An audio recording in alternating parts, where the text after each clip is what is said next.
tapi kanan dan kiri. 3, 4. Jadi 1, 2, 3, 4. Set.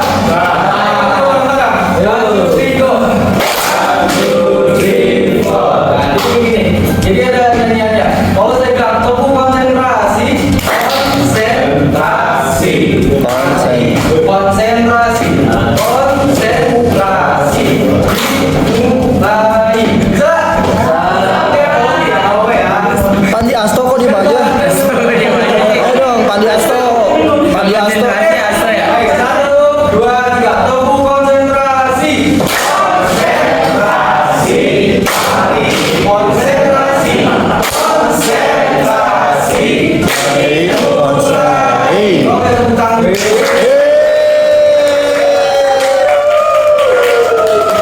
Jadi kita udah tepuk konsentrasi. Saya harap dengan adanya sebuah tepuk konsentrasi teman-teman bisa memahami apa yang saya sampaikan, apa yang saya bicarakan pada hari ini. Oke, kita hari ini akan membahas tentang desain instruksional.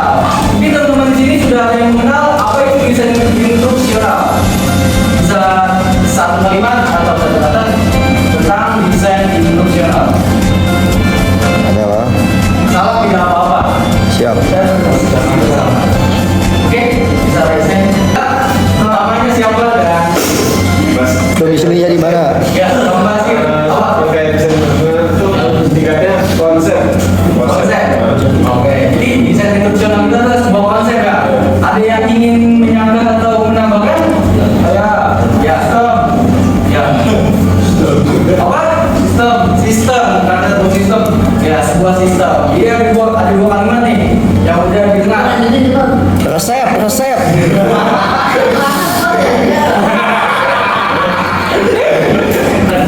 Oke, ada lagi. Sebuah resep. Sebuah apa? Resep. Resep. Yes. Sebuah resep. Oke, jadi ada 3 kalimat oleh pendapat dari teman-teman ya. Yang pertama itu dari Bang Tasir. Yang pertama itu ada konsep. Yang kedua yaitu dari Egi. Apa tadi? Sistem. Adanya sebuah sistem. Yang ketiga dari Fadlan. Tadi. Adanya sebuah resep. Apa yang sudah teman-teman sampaikan mengenai pendapat teman masing-masing itu sudah benar.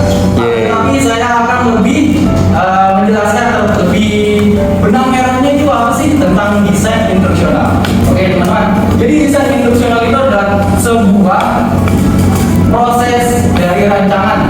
Nah, jadi kita di sini kan sebuah calon pendidikan teman-teman ya. Kita harus mengenal yang pertama itu adalah sebuah desain instruksional. Jadi kita artikan desain itu berarti rancangan. Instruksional berarti instruksi di dalam sebuah rancangan. Nah, di dalam sebuah rancangan ini teman-teman adanya yang namanya modul. Ya, kalau misalnya kita sebagai pendidik teman-teman ada semua modul. Modul itu adalah sebuah konsep, bisa sebuah resep, sebuah sistem, sebuah konsep, resep dan sistem disatuin menjadi satu menjadi sebuah kesatuan.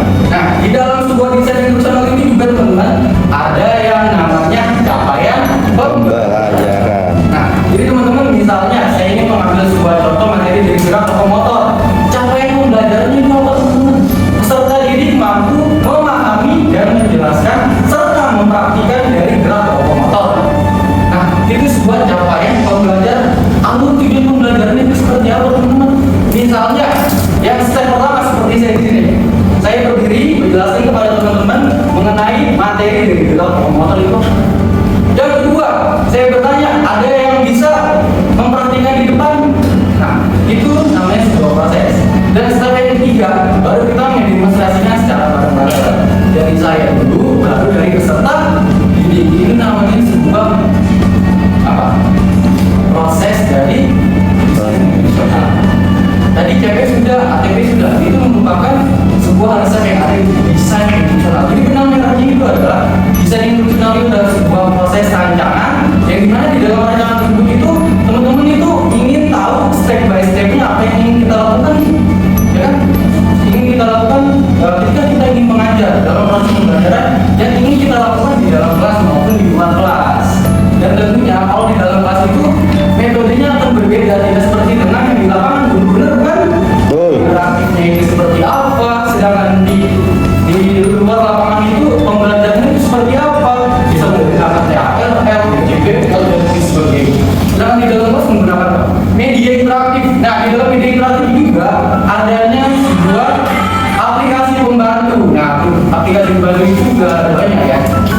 atau yang biasa saya gunakan yaitu ada word wall, basis dan lain sebagainya. Oke, jadi kita sudah mengenal dari desain instruksional. Sekarang kita tujuan dari desain instruksional.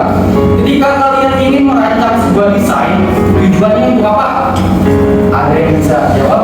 Menciptakan pengalaman belajar. Apa? Siapa yang ngomong? Tujuan dari rancangan dibuat itu untuk apa? Ada yang bisa jawab? Meningkatkan efektivitas dalam pembelajaran. Apakah benar? Ada yang bisa menambahkan? Ya. Menciptakan pengalaman belajar. Menciptakan pengalaman dalam belajar. Oke.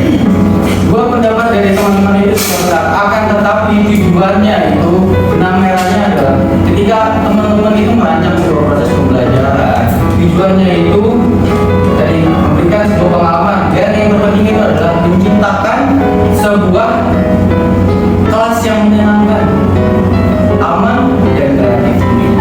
Jadi kita sudah juga desain instruksional.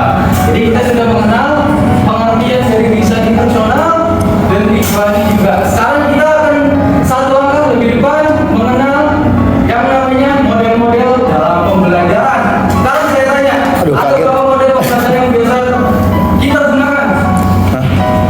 Apa coach? Yang teman-teman tahu deh, ada berapa model? Yang pertama, Cara belajar project, project, PBL, PJBL, PBL, learning, liter, digital storytelling, literatur. circle. Kita akan buka satu-satu. Siap. Kelima item ini. Yang pertama, kita akan kupas yang namanya PBL. PBL itu apa teman-teman? Project, problem based learning. Problem, Project apa problem? problem Problem based learning. Bila kita artikan problem yang berarti Masalah masalah, base yang berarti pembelajaran, persis learning, pembelajaran. pembelajaran. Bila kita artikan, jadi PBL itu artinya pembelajaran yang Berbasis masalah. berbasis masalah. Sudah ngerti kan sekarang PBL itu apa? Paham. Sekarang saya ingin mencontohkan nih terkait masalah PBL itu seperti apa. Dari kata PBL, problem based learning, pembelajaran yang memusatkan pada permasalahan. Contohnya, saya ingin pada materi senam lantai, yaitu roll depan, saya ingin peserta didik saya itu dalam gerakannya dari sikap awalan sampai akhir, peserta didik saya itu mampu mempraktikkan dengan baik. Kenapa saya bilang dengan baik? Karena yang benar belum tentu Baik. baik. Makanya saya bilang baik. Baik itu yang saya maksudkan adalah dari step pertama. Kalau roll depan tentunya step pertamanya yaitu jongkok. Benar? Betul. Jongkok dulu. Napas. Ya, jongkok. Ya. Contohin. Coba roll depan. Coba roll depan. Ya, yang pertama itu jongkok. Yang kedua posisi dagu menyentuh di dada. Dada. Ya, benar? Betul. Kalau misalnya dagunya nggak nyentuh di dada, otomatis kepalanya bakalan Keseleo. bakalan nggak sesuai dengan proporsionalnya ya. Seharusnya seperti itu, kalau dia seperti ini. Oke, lanjut. Yang kedua yang dagunya itu dada. Yang ketiga posisi tangan ke depan. Dan ketika hendak ingin melakukan roll depan, adanya sebuah dorongan dari belakang. Lalu badan dibagi ke depan. Dan terakhir sikap akhirnya yaitu posisi badan jongkok atau berdiri? Berjongkok. Jongkok atau berdiri? Jongkok. Jongkok. Lalu posisi tangan seperti apa? Ke depan, Ke lurus. samping. Ke Atau ke atas. Ke mana Ke aja. depan. Agar apa? Agar menjaga keseimbangan. Keseimbangan. Nah, itu sebuah pembelajaran Masalah PBL. yang menghadapkan pada masalah. Masalahnya apa? Masalahnya itu dengan sikap awal dan akhiran. Supaya apa? Supaya peserta didik itu mampu mempraktikkan dengan Baik. Oke, kita akan melangkah nih. Tadi kita sudah mengenal tentang PBL. Sekarang kita PJBL dulu ya. Oke, PJBL. PJBL itu apa teman-teman? Project based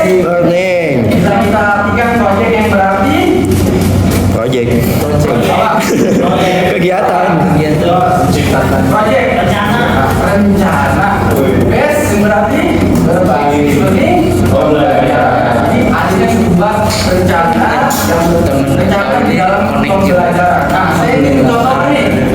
Di dalam Ayo sekarang di SMAP part 2. PBL itu apa ya? PBL itu apa? Apakah sama PJBL dan PBL? Enggak, beda teman. Ini PJBL yang berarti rencana atau adanya sebuah proyek. Nah, di sini saya akan mengambil contoh dari materi gerak, kombinasi, lokomotor, non lokomotor dan manipulatif. Tapi saya desain ke dalam bentuk olahraga tradisional. Nah, apa aja olahraga tradisional yang ingin saya desain? Yang pertama yaitu saya ingin membuat peralatan dari olahraga tradisional, lari balok, sama egrang batok kelapa, dan dua aja. Nah, di dalam proses pembuatannya adanya sebuah uji coba nantinya. Tapi sebelum diuji coba, saya akan menjelaskan bagaimana cara membuatnya step by step-nya itu belajar. Nah, jadi saya jelaskan kepada peserta didik saya bahwa ini loh progres atau proyek yang akan kita buat seperti ini, dan saya akan membagi menjadi 4 kelompok kepada peserta didik. Kenapa 4 kelompok? Karena setiap 2 kelompok nantinya tugasnya akan berbeda-beda. 2 kelompok akan membuat lari balok, 2 kelompok lagi akan membuat egrang batok kelapa. Jadi 2 kelompok hanya membuat 2 aja. 1 kelompok terdiri dari 8. Nah, oke, singkat cerita, sehabis saya jelaskan, anak-anak pun membuat. Setelah buat, minggu besoknya anak-anak menyerahkan hasil alat yang telah dia buat kepada saya. Habis itu saya jelaskan bahwa ini loh nak, tentang lari balok. Saya jelaskan kenapa balok ada 4, kenapa enggak 3? Ya karena kalau misalnya baloknya kurang, kita tidak bisa bermain. Ya, bisa bermain. Dan panjangnya, volume tinggi dan lebarnya itu sekian loh nah, gitu. Cara bermainnya juga nanti apakah diloncatin, apakah cuma didudukin dan lain sebagainya. Saya akan jelaskan cara bermainnya. Tapi sebelum ke cara bermain, saya jelaskan dulu bagaimana cara pengenalan dulu. Yang pertama itu ada pengenalan. Habis pengenalan baru uji coba. Habis uji coba, di minggu besoknya baru kita bermain. Minggu besoknya nanti apa?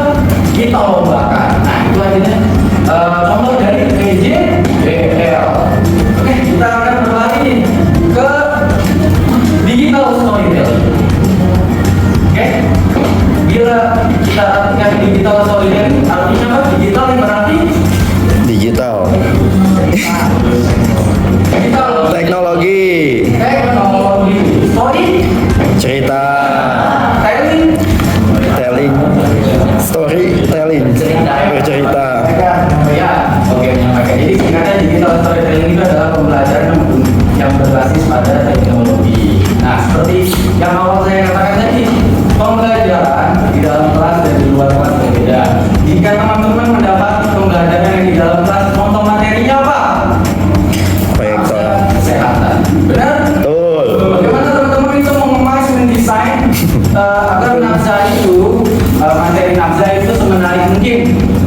Saya akan kasih 2. Yang pertama itu teman pelajari yang namanya word wall.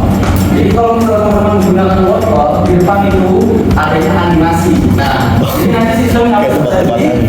Teman panggil sesuai absen. Misalnya, Indra maju. Nah, Indra. Ya, maju. Ada box, ada 100 box. Nanti ditulis keluar soalnya. Tapi sebelum kita permainan menggunakan word wall ini, teman-teman menjelaskan menggunakan PowerPoint dulu. Pengertiannya apa, tujuannya apa, manfaatnya apa. Ketika udah selesai dicatat, baru kita tulis menggunakan PowerPoint atau enggak krisis pakai barcode. Ya, oke. Berarti pada diem. Sama lebih maju membahas mengenai IKM. Teman-teman ada yang tahu discounted learning itu apa? Apa ya? Apa? Singkatnya discounted learning itu adalah pembelajaran pada penemuan masalah. Eksperimen. Ya, saya akan mengambil contoh dari senam irama. Kenapa senam irama? Karena biasanya anak peserta didik itu kalau senam irama, barisan depan gerak, tengah gerak, cuma yang paling sedikit belakang pasif.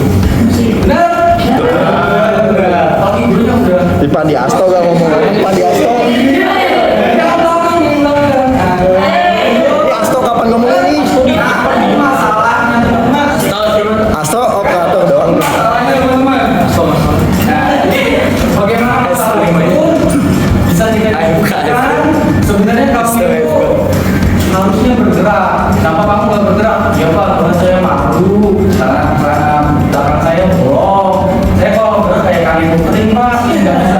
Pak, yang berat saya kamu buat Pak. Gitu. Terus teman kasih adjustmentnya apa? Kamu nggak apa-apa bergerak aja. Ya, bergerak aja sebisa kamu.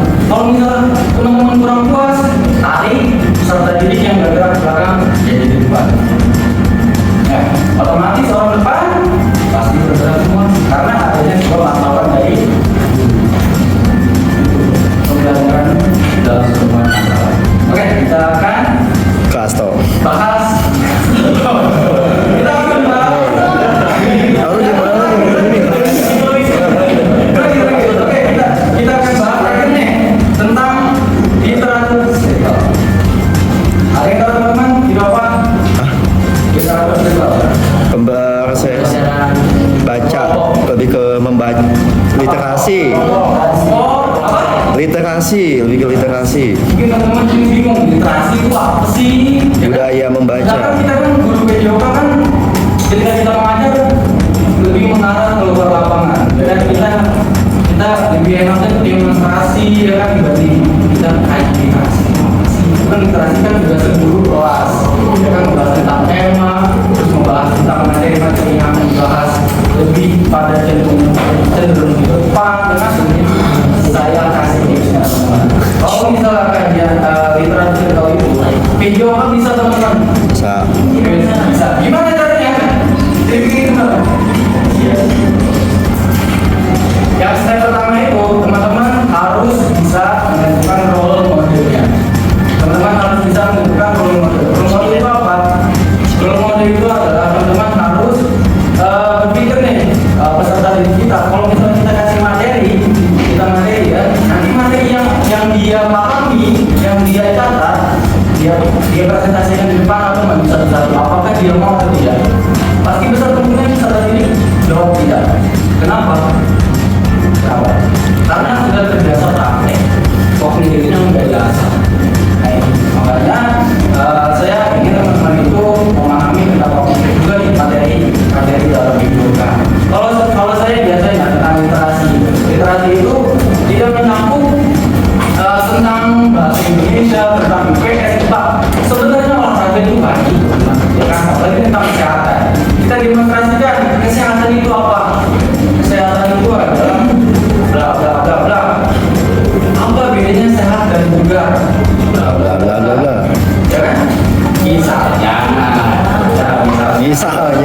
Bagaimana cara berdiri yang benar? Cara berdiri yang benar. Ada yang begini. Bagaimana cara jalan yang benar? Ada yang begini. Ya kan? Ada yang buka kakinya, ada yang lurus. Nah itu juga literasi. Enaknya literasi itu membaca dan mempraktikkan di depan. Itu kehidupan. Oke? Paham? Pak, kalau misalnya saya ngajar di kelas rendah gimana? Kan masih malu-malu. Jangan kelas rendah, kelas tinggi kita malu-malu aja masih malu-malu. Cara kita adalah memodifikasi pembelajaran yang menyenangkan. Contoh, minggu pertama kalian buat PPT di depan, ya kan? Di depan yang menarik kita pengertian dari motor, manipulasi pemanasan, pendinginan, pengertiannya apa? Itu cukup untuk kelas rendah. Ya, ketika udah kelas tinggi, baru kita jelaskan mengenai kesehatan. Nafza itu apa? Narkotika itu apa? Habis dicatat, hafalkan besok setoran. Pak, boleh dicicil nggak? Misalnya ada 10 setoran, dicicil minimal 7. Kenapa nggak 5? Biar mereka itu lebih fokus. Ya, jangan baik-baik kepada peserta didik. Kalian harus punya role model sendiri. Oke? Kelas tinggi. Sampai sini ada pertanyaan? Lanjut. Asto nih ini mulu. Kalau Pak, kita sering diskusi di sini. Jangan saya belum ngerti, pakai BL, discovery. Pak. Sampai sini sebelum kita lanjut, kelebihan dan kekurangannya masing-masing. Ya, kenapa discovery? Teknologi. Lanjut. Nanti aja deh terakhiran. Tanya jawabnya. Yang bermanfaat masalah. Apa? Contoh misalnya materinya. Halo, ini alasannya lagi. biasanya seorang guru itu lebih kepada suka menebak-nebak. Ya, maksudnya itu adalah discovery learning. Tidak semua murid itu menyukai olahraga, tidak semua murid itu bergerak. Mungkin di antara kita melihat murid itu tidak bergerak, padahal itu bergerak. Cuma harus gerak dulu. Salahnya itu adalah orang yang nggak bergerak, dia masalah. Maksudnya discovery learning. Project ini contoh materinya atletik. Kalian di sekolah nggak punya itu, nggak punya misal nggak punya bonus, buat dari kardus. Bagi peserta didik menjadi beberapa kelompok pas yang harus buat, bawa barang kita buat di hari itu di minggu besok. Cukup barang-barang. Baik betul kan? Kalau misal uang, kita akan dua langkah